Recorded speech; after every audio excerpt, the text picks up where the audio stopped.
سلام دوستان، با یه ویدئوی آموزشی دیگه در خدمتتون هستیم. ببینید عزیزان، کل برق موتورتون از این لعنتی میاد. قیمتش هم خیلی تازگی یا گرون شده، 500,000. ببینید کل برق موتور از این بوبین میاد. این برق این میره به سرشم، فقط این موتور رو روشن میکنه. اینای دیگه اگه سوخته باشه برق لامپت یا همون شارژرت کار نمیکنه، ولی اگه این سالم باشه موتورت روشن میشه، اینا سوخته باشه لامپ موتورت یا برق شارژرت کار نمیکنه، اما موتورت رو روشن میکنه.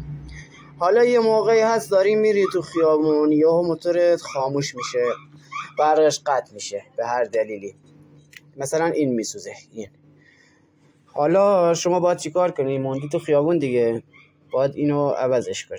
به جای اینی که عوض کنی برق مستقیم، اگه موتورت باتری داشته باشه میتونی این کار رو انجام بدی. اگه باتری نداشته باشه که متاسفانه باید بری و بوبینت عوض کنی. اما اگه موتورت باتری داشته باشه، موتورهای کاربرات و انژکتور نه، موتورت اگه باتری داشته باشه، زمانی که برق سر شمع موتورت نمیاد، با بغل سمت باتری رو در میاری، این فیش این از اینجا موتور از اینجا میره و اینجا وصل میشه به سیم کشی و میره وارد ترانزیستور میشه. حالا شما برق سرشمت نیومد، این سیم مشکی خط قرمزو، این سیم مشکی خط قرمزو یا همیشه مشکیه یا قرمز ثابته یا مشکی و قرمز مخلوطه مثل الان، اینو قطعش میکنی، موتور هندل میزنی به بدنه، به آهنی جایی، به این پیچا اینجا.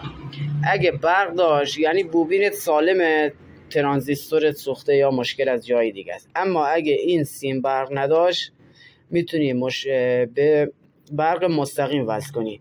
موقع چیکار کنی؟ اینو قطع میکنی، سیمی که میاد میره تو این که هیچی، این مشکی رو قطع میکنی، سیمی که میاد میره تو این که دیگه هیچی، ادامهش که وصل میشه به سر این سیم و میره وارد ترانزیستور میشه.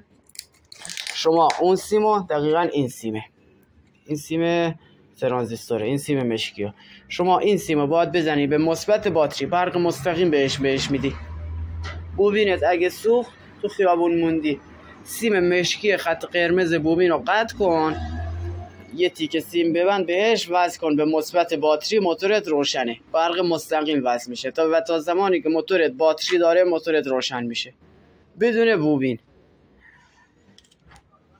آموزش‌های سیم کشی بیشتری تو پیجم هست، اگه مشکلی داشتین توی کامنت ها بهم بگین، جوابتون رو میدم. لایک و کامنت یادتون نره. خدا نگهدار.